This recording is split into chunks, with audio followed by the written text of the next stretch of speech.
I'm going to give you some practical advice that's actually going to help you in your Counter-Strike 2 games. I don't want to waste your time. Your time is valuable, so let's go ahead and get right into it. I have 15,000 hours in this game. By far, one of the most important things that I have realized, and most of us understand this, but we're not actually doing it. I watch so many players, demos, they're making this mistake over and over and over again, guys. We have to be able to adapt. I've learned over my time in this game that it does not matter what your playstyle is, how you're playing, what you're doing. There is a counter to everything.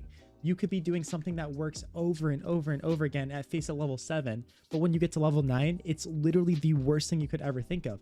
You could do something over and over and over again, and it could work in some of your pugs when you're playing against passive players, but in other pugs when you're playing against aggro players, it doesn't work. What does this mean? This means that we have to constantly evolve and change our playstyle.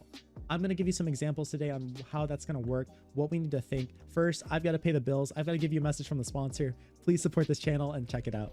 Thank you to the sponsor of today's video, Skins Monkey.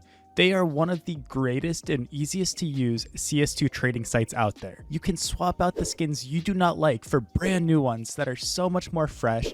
Even skins that are trade locked can be secured by adding them to your backpack. The greatest thing about the site is that you can buy skins for so much cheaper with a 35% deposit bonus when you use my code, KOJO. Make sure to check out the freebie section where you can get a free skin just by completing tasks. On top of the bonuses, you also get a $5 bonus when clicking the link in the description.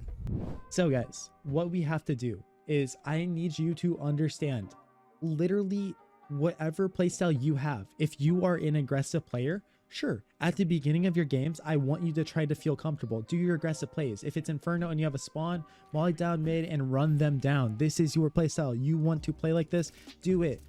But if you're playing against players that are punishing you, they're sitting in spawn AFKing, waiting for this, and you need to adjust, then make those adjustments. Don't be the person that complains about your team, the other team, complains about your teammates too. Don't be the person that sits there and whines and says, bro, what are they doing? Why are they're so cringe? They're not moving from spawn. They're not doing this. Of course, they're not moving from spawn. You're running it down. So what you have to do is sit there and be like, okay, look, I want to play aggressively. I want to do that. But clearly in this game, right now for this round, that is not working. Or maybe it's working for the first 4 rounds. They make an adjustment. You have to make your own and sit there and go, oh, if they're going to sit and spawn, well, yes, it is a little boring for me. Okay, well, let me just hold on to my util and just wait for them to actually do something, actually, you know, force their way in, right? But that also means, okay, for the banana player, we can sit down here and take B, right? So now we have B, banana control, boom, they're AFK and spawn. We have all of this, right? Adapt. Don't be the dude that just holds W and runs into them and dies every round and complains and starts raging and whining and doing all that stuff.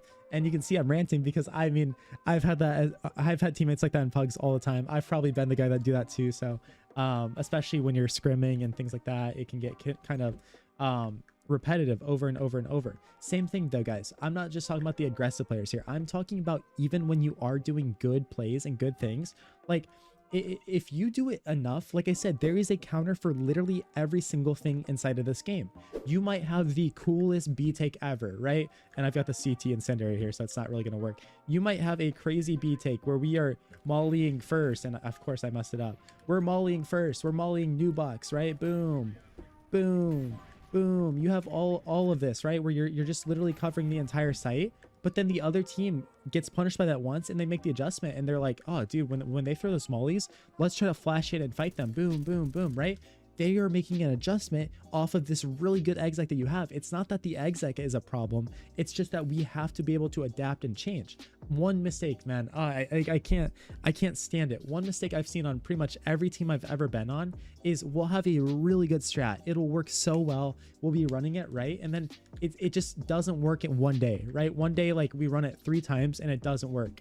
And we're like, oh, like, you know, the strat sucks. We need to just completely scrap it. Why? Like, you know, maybe we can adapt and like make new stuff, but like, why do we have to scrap something like that? Instead, let's just think about when we're using it. Let's make some slight adjustments to it and adapt off of it, right? Just because something isn't working doesn't mean it's bad. And just because something is working doesn't mean it's good. So we have to constantly flow.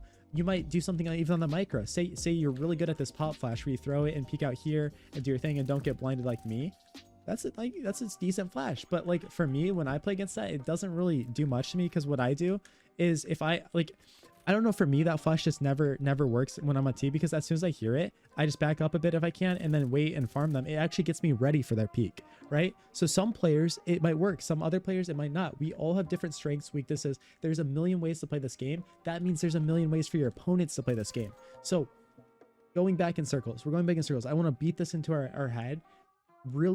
Really just add to your playbook. The best thing you can ever do for yourself as a player is just to constantly evolve, have different ways to set yourself up, find what you really love to do. What angles do you like to hold, right? Some players might be like, man, I like to just literally crouch right here and hold this angle.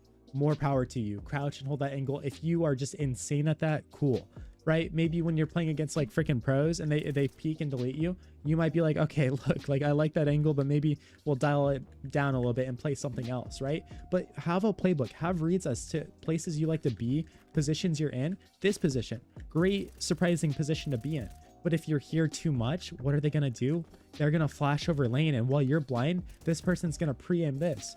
He looks like an idiot if he's just doing this on a normal round, peeking out here and swinging like that. But if you're being so readable, 100% you're gonna get punished. And like I said, guys, it's so obvious when you watch these YouTube videos. It's so obvious. Everyone says, Kojo, I don't do that. I don't do that. This video is so obvious. But then when I see live coaching, when I'm working with these players and we're breaking through it, the players are always shocked and they're like, dude, like, what am I doing? I'm just like falling into the same pattern every single time, and I'm doing the same thing because we're all doing it. I could watch my gameplay and give myself the exact same criticism. Kojo, why are you trying to do the same thing every round, right?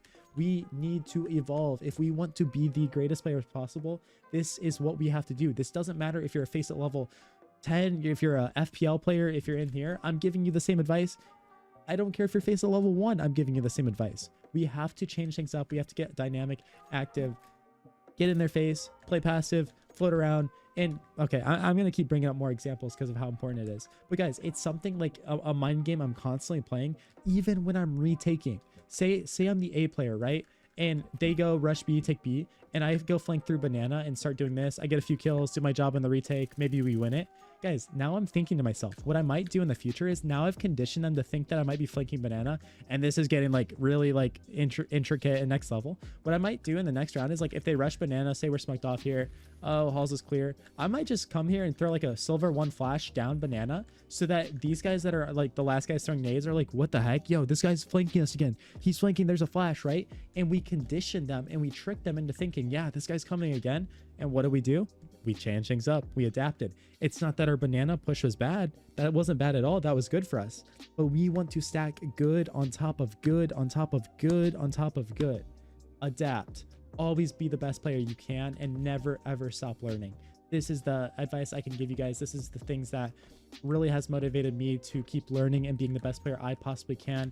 I have some surprises for you guys as far as my own career in 2025. You're in for a treat. I'm really excited to keep producing content for you. If you want the daily content, go over to my second channel, Kojo More. We do coaching videos over there. Like I said, every single day. If not, stay tuned to this channel. We'll be posting every other day. So lots of good stuff coming from here. I really look forward to growing this community with you. Join both of my Discords, Kojo Mo and Kojo More. And yeah, come chat with me, come experience life with me, and let's be the best players and people we possibly can. Thank you guys so much. I appreciate every single one of you. Peace out. Peace out.